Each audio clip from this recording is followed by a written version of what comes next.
Et bonjour encore à tous les représentants, tous les présidents des collectivités, des personnes concernées. Je me présente, je suis M. Rémi Borgia, le président de l'association des marins pêcheurs de Bananier. Alors donc, tout le plaisir pour moi et le remerciement de M. le maire et M. le président du conseil départemental qui sont ici présents afin de prendre doléance à nos besoins. Comme a précisé M. le maire tout à l'heure, ici on est des marins pêcheurs.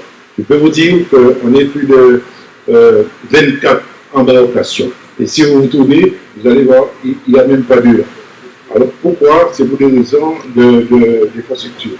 Et du coup, on est distribué dans tous les ports, Bananier, et Trois-Rivières, Royal, un peu partout. Et même nos jeunes, on a arrêté la relève, mais malheureusement, pour les problématiques qui sont en place, ils sont obligés de partir sur la Désirade afin de développer leur activité et faire avancer leur objectif. Ici, vous voyez dans quel contexte on fonctionne. On a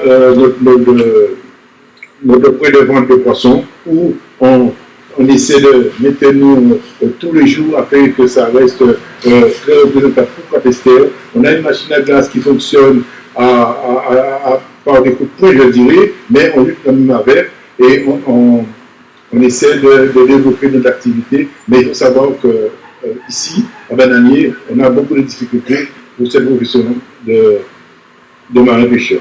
Bon, c'est vrai que j'ai plus le temps d'écouter un peu tout de chacun. Entendu parler de port, j'ai vu le truc, ça m'a étonné, mais après, quand j'ai vu bien le schéma, c'est l'enrochement qu'on avait bien étudié avec M. le maire Jean-Philippe Coutra, et on a vu la nécessité de faire l'enrochement afin de protéger tous les navires de pêche qui sont, vous passez tout le temps, vous voyez comment ça se présente avec les vagues déferlantes sans arrêt. Donc, avec cette digue, j'espère bien réalisée, on aura la protection des navires. Mais aussi, on aura aussi nos jeunes qui vont retourner sur Bananier afin de garder cette patrimoine, je dirais, parce que je suis aujourd'hui plus de 38 ans de navigation. J'ai trouvé le système représentatif de cette profession. Je tiens à continuer là-dedans. Et les jeunes qui sont derrière nous, on tient à les encourager afin de garder cette démarche à Cap-Esther et toujours avoir le bon développement sur le système de cette profession. Et toujours garder. Merci de ta présence à nos côtés ce matin. Les élus, conseillers départementaux, conseillers régionaux, conseillers municipaux qui sont ici présents, les membres du conseil portuaire de Cap-Esther, merci aussi d'être là. Merci à tous les administratifs qui nous accompagnent dans le cadre de la mise en œuvre de ce contrat pays. La presse qui a répondu aussi, merci beaucoup. Président, je tiens à saluer vraiment cette initiative lancée par la collectivité pour accompagner les collectivités. Chacun connaît notre ambition qui est grande pour Cap-Esther Bénin, mais surtout les difficultés qu'on rencontre au quotidien, surtout sur le plan budgétaire. Donc ce savoir aider, pour nous c'est précieux.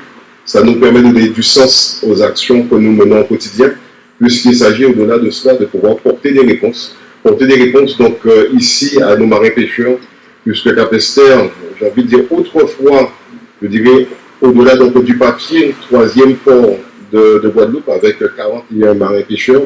Aujourd'hui, les embarcations, vous ne les voyez pas parce qu'elles sont ailleurs. Elles sont soit à Goyave, soit à Trois-Rivières. Et j'ai envie de dire, même pire, nous avons de nombreux marins pêcheurs qui aujourd'hui travaillent du côté de la Désirade. C'est-à-dire que nous avons besoin de cet outil pour pouvoir soutenir la filière.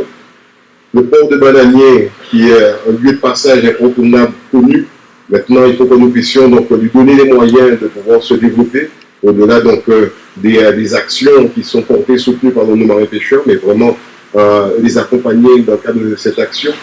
On le voit aujourd'hui, c'est aussi une filière qui souffre dans le cadre de son renouvellement, mais pour que les jeunes puissent s'intéresser au métier, il faut qu'on puisse leur donner des perspectives et leur montrer qu'en réalité, qu'il y a de quoi espérer en demain. À tous, monsieur le maire, ainsi que le conseil municipal et les élus également départementaux présents, à la presse, à la population de Banani, à vous tous, bonjour.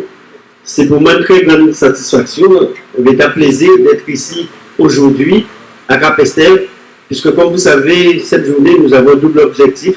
Le premier qui est la signature donc, du contrat pays et le second qui est la présentation donc, du bilan. Donc nous aurons ce contact avec la population de Cap-Esther.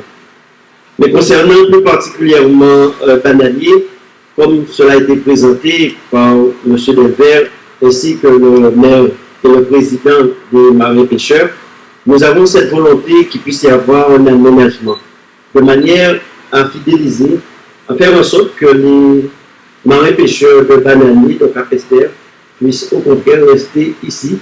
Et c'est en ce sens qu'il va y avoir un aménagement conséquent. Le directeur vous a expliqué la nécessité des études que nous serons amenés à faire, de manière à ce que cet investissement, cet aménagement puisse correspondre parfaitement aux attentes, aux aspirations de la population. D'ailleurs, je crois qu'il y a plusieurs scénarios possibles et avec l'association, il appartiendra de prendre en considération le plus approprié parce que même s'il y a des études au niveau donc, des ingénieurs, souvent, ce sont les utilisateurs, ceux qui sont présents, qui ont cette pratique et qui peuvent faire des observations, des propositions pour que ce projet puisse correspondre parfaitement aux attentes. Ce serait un investissement sans doute de l'ordre de 4 à 5 millions d'euros, M. Albina, même si les études ne sont pas terminées. Si je donne ce chiffre, c'est bien pour montrer la volonté et l'importance des travaux qui seront réalisés. Et au-delà de la sécurité, au-delà de la protection, ce qu'on souhaite, c'est qu'il puisse y avoir aussi l'activité de loisir, monsieur le maire, puisque c'est un aménagement global, mais c'est dans une stratégie globale pour le développement du territoire. Puisque ce que nous voulons, c'est que les lieux soient sécurisés, soient aménagés, soient propres, mais que cela soit aussi un support pour du développement économique. Donc tout aménagement que nous réalisons au niveau du département, il y a toujours cette volonté que cela puisse se traduire par la suite en termes d'emploi au profit donc, de notre population. Donc tout ce que je demanderais, c'est à l'association, aux habitants donc, de Bananier, c'est de bien s'imprégner de ce projet, qu'elle puisse se faire en parfaite communion et que pour que d'ici 2027, j'ai pu comprendre que nous soyons en phase et que les que vous touristes qui viennent, acheter poissons, nous partir en bateau et que c'est un lieu incontournable pour le développement de Cap-Esther et de la Guadeloupe. En tout cas, merci.